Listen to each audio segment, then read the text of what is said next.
Greetings folks and welcome to the Electromaker Show. This is your midweek roundup of all things maker and embedded and lovely. It is very hot in the Attic of Dreams once again, which is very reminiscent of last year, and that is quite fitting because this is essentially our 1 year anniversary. It was actually 1 year last week that this show began, and we have a full year of Electromaker shows. We're going to have a fairly normal show this week, but to celebrate we are going to be giving away not one but two prizes this week, or at very least we have two competitions, one of which will be announced next week. Anyway, that is plenty of waffle up top. Let's get on with the show.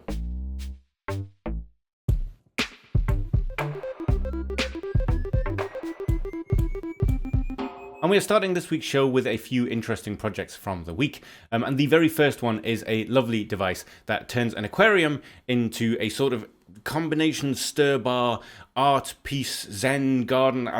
I'll just show you. Yes, this blog post on Hackaday shows this fantastic invention by Zach Frew. It is a wonderful piece of engineering that, as far as I can tell, has been in the pipeline for quite a while, and now it is here. Now, this still image gives you half an idea about what it is, but if I play the video, you'll get a much better idea. Now, bear in mind, this is sped up a lot. No shrimp were harmed in the making of this video, but you can see the ball flying around in there on the sand, creating quite beautiful patterns. And this is essentially a ball moving around using a magnet underneath, and it can take G-code. You could draw technically anything in the sand using this. It's just such a...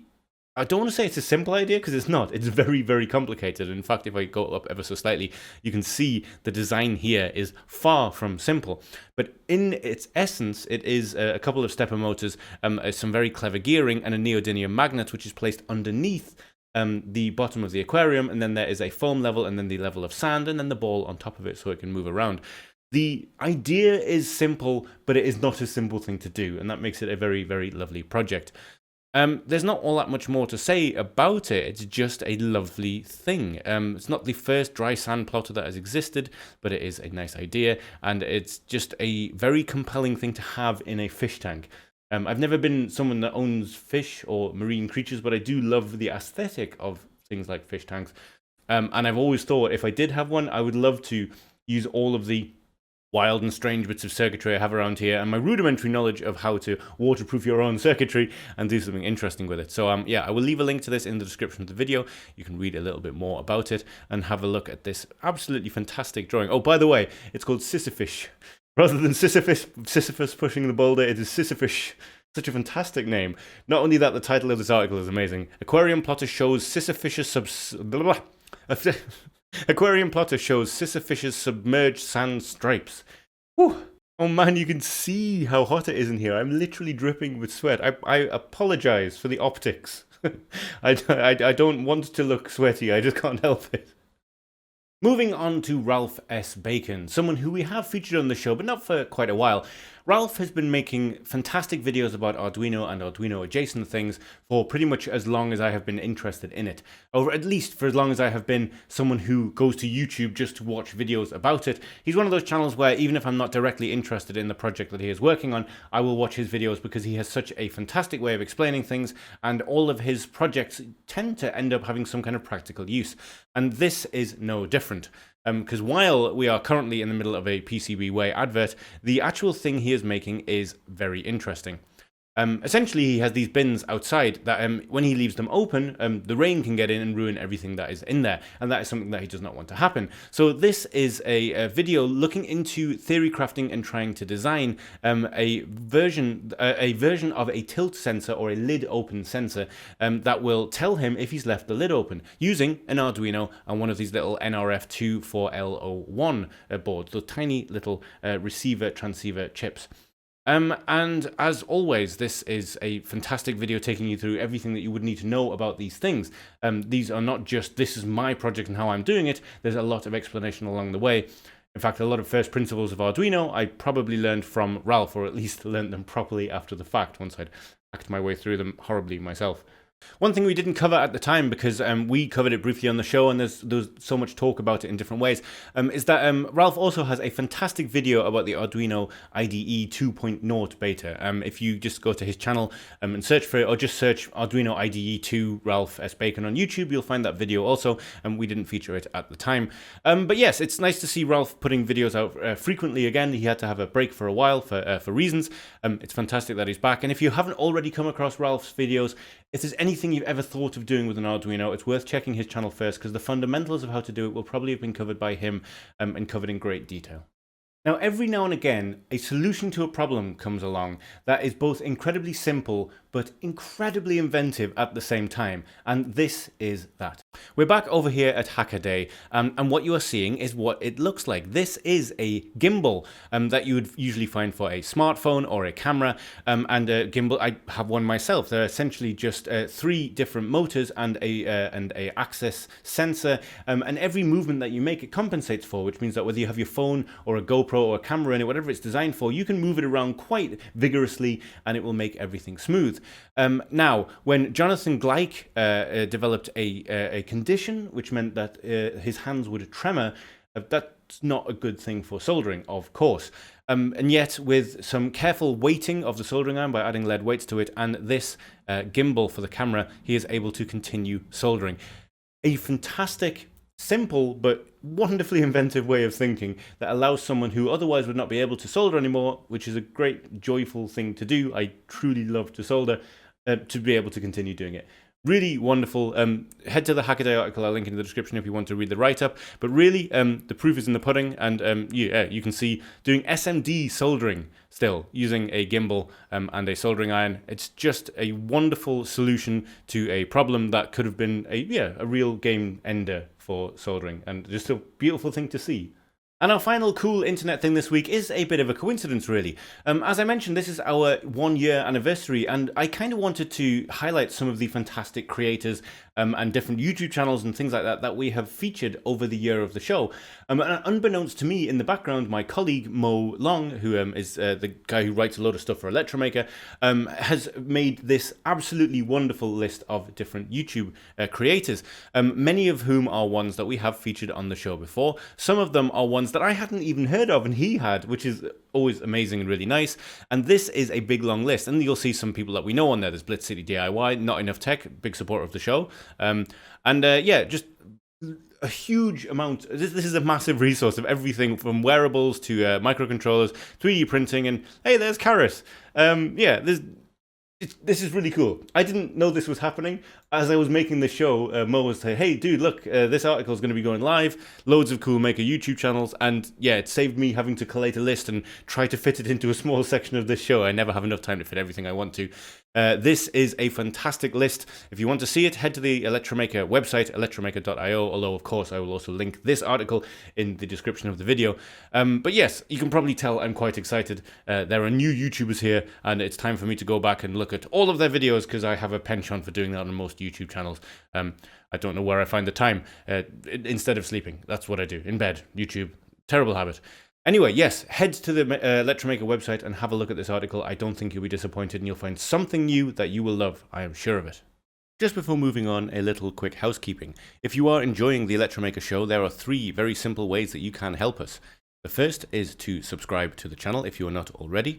The second is to click like on the video if you are liking it. It seems like the majority of people like this video, although we had one unhappy customer. And here, this is the notification bell you'll hear people talking about on other channels. It does do us a great favor if you do select all notifications. What this will mean is you'll get a little notification up here in the top corner when we upload to the channel, and we pretty much only upload the Electromaker Show to the channel. So if you are enjoying it, it's a good way to know there's a new episode of the show out as soon as you head to the YouTube website in general. None of these things are compulsory, but they do help us out a lot. And as always, do consider visiting the electromaker.io shop if you're looking for equipment, and there will be a link in the description to the Electromaker Discord channel where you can come and hang out with us. But anyway, that is our little self-promotion corner over with. Let's get on with the rest of the show. So, as I mentioned at the start of the show, we have not one but 2 contests this week, and in fact, we have a different mystery box to normal, but we'll be opening this mystery box in just a moment, because first...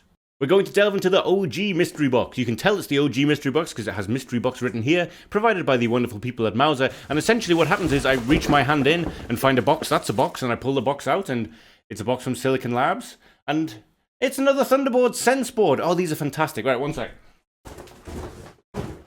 Now, you may remember that we fairly recently gave one of these away, and they are very lovely little boards. I didn't realize we had multiples of the same thing. We might have several of these, which is a good thing, because these are really quite talented little devices. Although, of course, talented is a very silly word, because it's more down to what you do with it than the thing itself. However, this little thing has a temperature and humidity sensor on it, UV and ambient light sensor, a pressure sensor, an air quality and a gas sensor, a 6-axis inertial sensor, a digital microphone, along with a Hall effect sensor and some LEDs. And if I turn it over on the back, you can see also it has a spot for a watch battery. These are really, really lovely little devices, and there is a full getting started guide online, which I can tag in the winner of this competition when it happens. And this is a regular mystery box competition, so I will find a winner from last week's comments as per usual. And the winner of this week's mystery box competition is Radish Dalek. So congratulations, we'll be in touch as to how we can get this lovely little development board out to you. And usually that would be where the mystery box competition would end. But this week, since it is a special occasion, we have yet another mystery box to open and another competition. Yes, that is right. As I teased at the start, we have another mystery box here, and it is very mysterious. It is a box from soldered.com, but I do not think that is what is inside here. Let's open up the other mystery box and see what is in here. Now this is another mystery box. Bit of an anticlimax, let me explain. I don't want to open this box because, as you may be able to see here, there is a rather nice bit of tape that says ink plate on it. Now, we have given away an ink plate on this show before. They sent me one, and that is the very lovely ESP32 powered little e-paper display. But this box is particularly simple because inside this box is the ink plate 6 Plus. Now, regular viewers of the show will already know about this because we covered Inkplate when they launched their crowd supply campaign. They've had several successful campaigns on crowd supply, all for these wonderful little e-paper displays with their ESP32 chips in them. They're basically your own hackable wireless Kindle if you want them to be. I always thought it'd be a much nicer thing to kind of have on the wall. I would love to get one to make a weather display out of, but that is in the midst of time and future when I have both money to spend on new things and projects. But this one in here is very special because it is the 6 Plus, and as you can see here, this campaign is still ongoing. It hasn't even reached its goal yet, and they have been very, very nice to send out one of the early units to give away to the Electromaker audience, which I think is a wonderful thing. So yes, this is going to be one of those competitions where you enter a specific way, and let me tell you how to do that. So there's a bunch of project ideas that jump into my head immediately when I think of this, because it has a touchscreen and a backlight, something that none of the ink plates before it have had. It's a very cool little bit of kit. And if you would like to win it, all you need to do is be a subscriber to this YouTube channel and to leave a comment on this video saying what you would do if you won the Inkplate 6 Plus, and leave a hashtag that says Inkplate, all one word. Yeah, that is it. We will pick a winner from next week's show. And as I've probably said many times throughout the show already, thank you all so much for sticking around with us for a year. Here's to many more years of competitions and me tripping over words and not being able to deal with the quite mild spring heat of Berlin. I'm a northerner at heart. We're going to have a whistle-stop funding website things, and that is the part of the show where we look at things on funding websites. We're going to go through it quite quickly because there's already way too many things to fit into this week's show, but we do have 2 cool pre-launch things on crowd supply. And we're beginning with Jupiter Nano. This is a pre-launch board, and as you can see, it's very small, sort of a teensy form factor, and this uses a microchip SAM-A chip, specifically the microchip SAM-A 5D27C-LD1G. That one. But yes, this is a very powerful little development board that runs Linux or RTOS, specifically NuttX RTOS, which is one I'm not familiar with. I mean, I can't honestly say I'm that familiar with any RTOS, but at least with free RTOS, I've used it on STM32 chips. I have a rough idea what it's like. I'm assuming that NuttX or NuttX is very similar. But yes, very small, very powerful little development board. Not that much information about it yet, other than obviously there's some really nice features and specs. But this is a pre-launch page. We don't know anything about price. We don't know when it's going to be arriving. But it has a huge amount of I/O. And as you can see, just a very powerful little thing. Another thing about it that I thought was pretty cool is, if I'm not mistaken, this has onboard LiPo, onboard integrated LiPo battery charging capabilities. I really like boards that have that feature built in, just because essentially if you were getting this to do just one or two simple tasks, or even getting it to do a load of different tasks, but you wanted to be able to program it, put it somewhere else, program it, put it somewhere else, being able to have a LiPo battery attached to it and charging from it at any given time is great for that. So if you want to know the exact specs, head to the page. There are some good features and specs here that I do not have the time to go through now, but this looks interesting. We'll come back to it when it launches. And our second crowd supply thing this week is Steno-Flex. This is another pre-launch thing and something I'm very excited about. Because stenography, the way of typing using special keyboards that frequently is used in things like courts of law, is something that intrigues me. Not because I know how to do it, I've never even had my hands on a real one, although this looks like it might be something affordable enough for someone like me to get. But I like it because something I've maybe never mentioned on the show before is that I have a penchant for typing games. There aren't a huge amount of them out there, and most people know about Type Racer, for example. But I really love a game called Epistory, which is an RPG adventure where you fight all the creatures by typing. They have a sequel coming out called Nanotale, but that's for a different show and a different podcast that doesn't exist. This is a Steno-Flex, a very simple DIY way of making your own steno device. But this is Steno-Flex. It is a PCB that is essentially a stenotype in its own right. It is a wonderful looking thing. If I remember correctly, it comes in a couple of sizes. There's going to be small and medium, no large, with an optional wood case, and I don't think it's going to be particularly optional if I end up getting this, because that's just lovely. This looks lovely to me, yeah, it's just, I think it's just such a lovely idea to make into a modern device like this. I don't own one, I've never used one, but I do know enough that the original stenotypes were actually little marvels of engineering. There's a fantastic video on YouTube, not by Tim Hunkin, it's not a Secret Life of Machines video, but it's very similar. It's an older video, British video. If I find the link, I'll leave it in the description. Very interesting thing about how the original stenotypes worked. This is just a lovely modernization of that. This is a pre-launch thing. If you want to get more information, you can enter your email into the box. I will leave a link in the description of the video as well. And I hope my enthusiasm didn't blow away any actual information about this. I'm very hot and very excited. Wait, no, that sounds terrible. Okay, no, the temperature is high and I have enthusiasm. We're going to close out this week's show talking about a couple of new products. And the first of them is a NAS. And we don't really talk about network attached storage devices much on this show, which is a shame because there are a lot of really interesting uses for them. They're not just necessarily for network attached storage. I mean, you could just attach a hard drive to a Raspberry Pi and have done with it. But there are purpose-built devices that can do different things. And this one caught my eye because it's a little bit more powerful than your average. Now, this is something Seed Studio have just put out, but as always, CNX Software have a fantastic write-up of it. So I'm going to link this instead, because while I am not going to go through all of the specs right here, there is a huge lineup of specs here if you are interested in seeing it.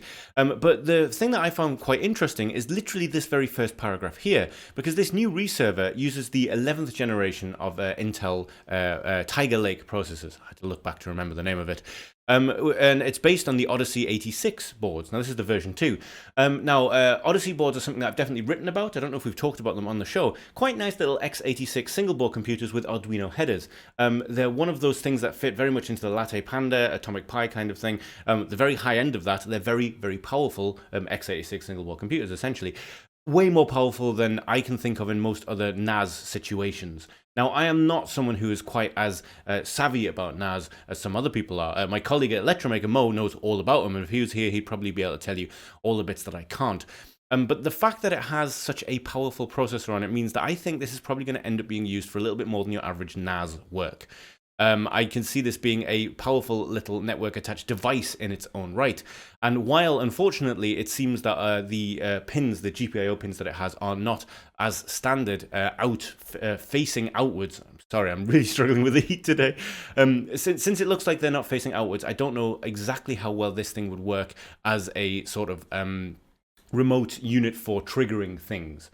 But yeah, it just seems like a very compelling little device, and I wanted to flag it up for those of you that might be into it. Because even if you did just use it as a NAS, knowing that you have a very powerful, future-proofed NAS, as it were, with, I think, 2 bays. It's right here. Support for 2 3.5-inch SATA drives, and USB 3 and 2.0 ports. So here's another image of it where you can see the drive bays. And the thing about it that really made me feel like it fitted more into the show than your average NAS, not that NASs aren't DIY tech or anything like that, but a lot of them are just more like consumer devices that you get straight out of the box, take minimal setup. This does not come with any built-in software. It has nothing installed on it. As far as I know, it doesn't even come with an installation guide. You get the hardware and it's up to you to put either Windows or Linux on it. And of course, you can run Windows 10 Server on this, or whatever Windows Server is called these days. It's been a long time since I dabbled, because it is an x86 board. It's kind of an interesting thing. Now, it looks like there's going to be two versions. One, which is an 8 gig of RAM and 256 gigabytes SSD version for $669, and a 16 gigabyte 512 gigabyte model for $769. Although, presumably, there'll also be a version where there is no onboard drive whatsoever, and you can just put your own in, but there's no price for that as yet. As they mentioned here, they had to actually email Seed for a quote, because right now it's based on quantity. I'm assuming they're going to hope that industry is going to grab onto this and buy them by the 100 or whatever. And just one note, if you do decide to come here, I will link it in the description. All of these stats here are for the Odyssey single board computer itself. So yes, it does have a quite interesting ATSAMD coprocessor, and those pins on the Odyssey are actually out. You can use them. This would be a fantastic board for robotics, but it's inside here. So take some of these with a pinch of salt. These are the correct stats for the board, but not necessarily the correct stats for what you'll be able to do with the NAS. Now, we recently featured a 3D printer board that allows you to fit a compute module, a Raspberry Pi compute module, into it, essentially turning it into a Linux-based 64-bit computer, which can also run a 3D printer. Now, this takes it one step further. This is just a board, which is a 64-bit Linux-based 3D printer board. So, as it says here, this is a $149 board that runs Linux on an Allwinner A64. This is a system-on-chip that's been used in a few single-board computers as well, notably a recent Banana Pi board. It's kind of perfect, really, if you want to run Linux directly on your 3D printer. I mean, it has all the stepper driver motor stuff already involved in it. As to the quality of the stepper motor drivers, I'll be straight up and honest and say I don't know enough about that to know whether this is worth your while. You'll have to look at the specs yourself if it is something you are interested in. The main reason it caught my eye is that given that we have just talked about turning a 3D printer board into a 64-bit Linux computer inside your inside your 3D printer, this came along in my feed and I thought it looked kind of interesting. Another notable factor here is that it uses a 3D printer focused refactor Linux distribution, which is a distribution of Linux which comes with a few handy things built in for 3D printing, along with the web interface for Octoprint. So if you're already using that, I don't know how easy it would be to switch out from using your normal setup, because you probably have it set up the way you want. But if you were wanting to set up a main printer or a single printer that can be accessed in multiple ways, I can't help but think this could be used to daisy chain printers as well, with a little bit of networking wizardry, but that's something that I would have to spend a bit of time thinking about to actually see if it was possible. But yeah, I thought this was a compelling idea. And if you are someone who loves hacking away at your own 3D printers and putting your own boards in them, this is definitely worth a look, because at $149, it's not massively expensive either.